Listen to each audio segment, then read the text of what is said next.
Hey, Old Dongster here. Thanks for watching. I wanted to go over a quick update on the Val Lightning Strike Champion. I'm going over two main topics. The first one is new technology, new gear. Second one is changes to the tree and gems. Most of it is quality of life changes, and they add some additional DPS and options as well.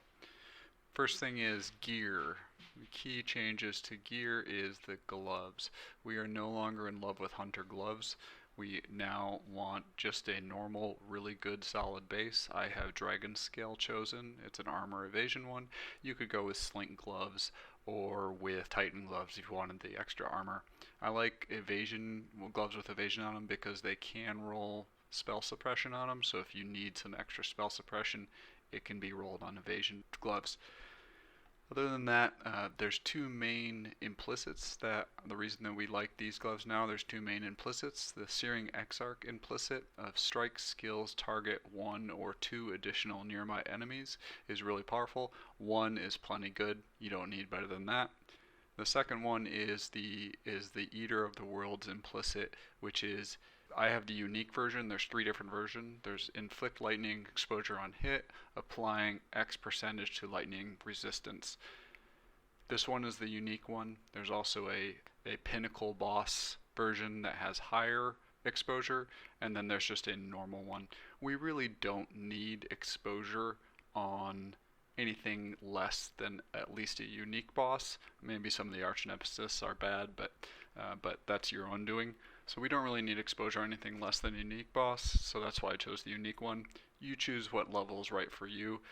The levels go up and down depending on whether you're doing normal, unique, or pinnacle boss.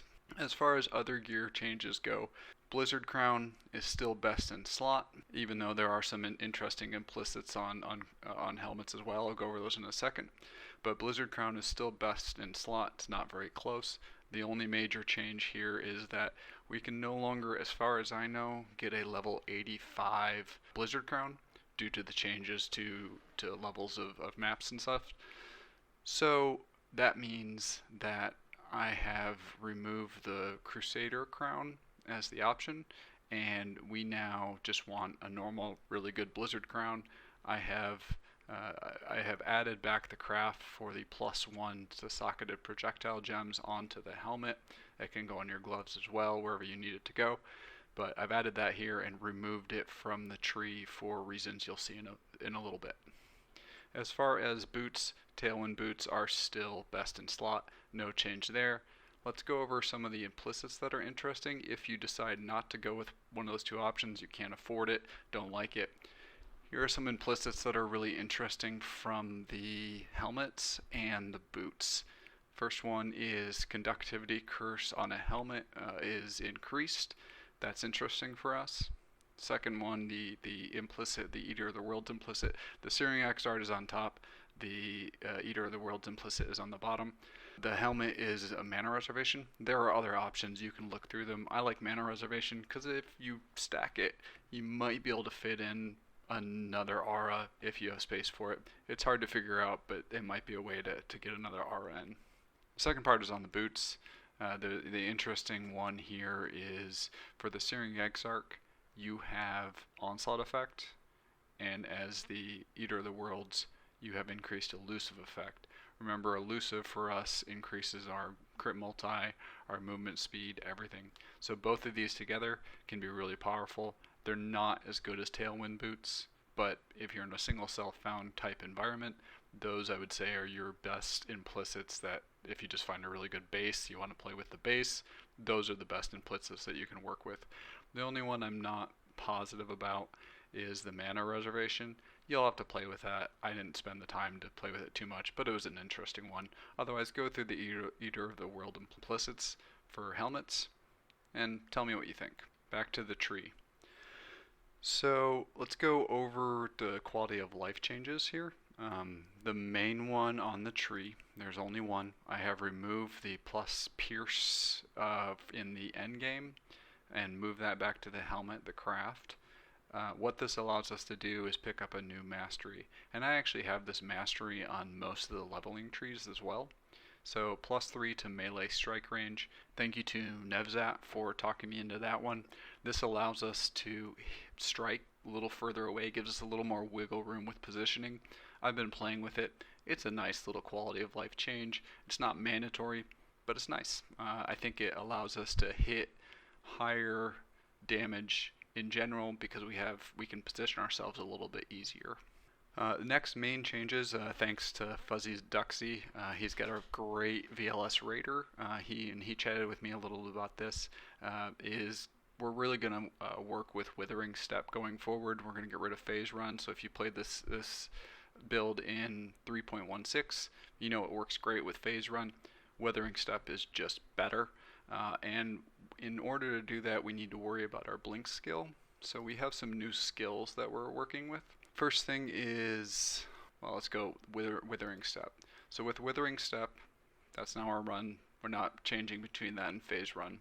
What this means is that we need a movement skill that's not a blink skill.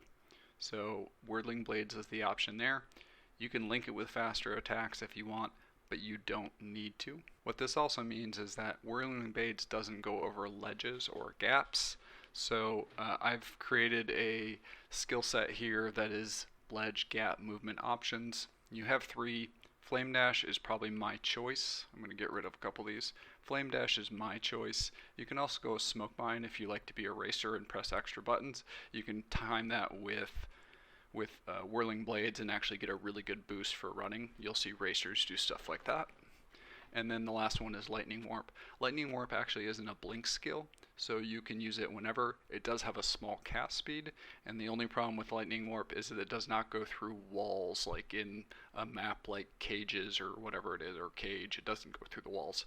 So that's the one reason I don't love it, but because it's not a blink skill, you never have to worry about running out of charges, which is nice. Because we have lightning exposure on our gloves, we no longer need Wave of Conviction. So it's kind of a big change, but really I'm recommending now moving off of Ancestral Protector, adding things to Ancestral Protector. That gives us some nice attack speed. However, it makes it easier because we need to kind of drop some gems. So what I've done is I moved Culling Strike onto Static Strike, and then you have an option. You can either use Rage, which means it'll build up over the course of a map. We can't build Rage anymore with Hydrosphere, which isn't great, but you play with it, see if you like it. You can usually get you can actually get full Rage if you run a full map. For bosses, it means during like the Shaper phase where the monsters are coming out of his portal, you can just use Static Strike, kill them, build up a bunch of Rage for the next time you go after Shaper. The other option is something like Cast on Critical Strike and any other skill you want or spell you want that's not Wave of Conviction. One option, good option, is Frost Bomb, because Frost Bomb, it does cold exposure, which doesn't really matter to us that much, but what it does do is it stops energy shield recharge, life regeneration, and also does some damage on its own. So that's another option. You could try another skill, another spell. If you have something you really like, let me know. At the very end game, if you're starved for gem slots, I think we have enough open right now, but if you're starved for gem slots, just use these 3: Static Strike, Culling Strike, Rage. I have removed Blind from the build because it's just not necessary.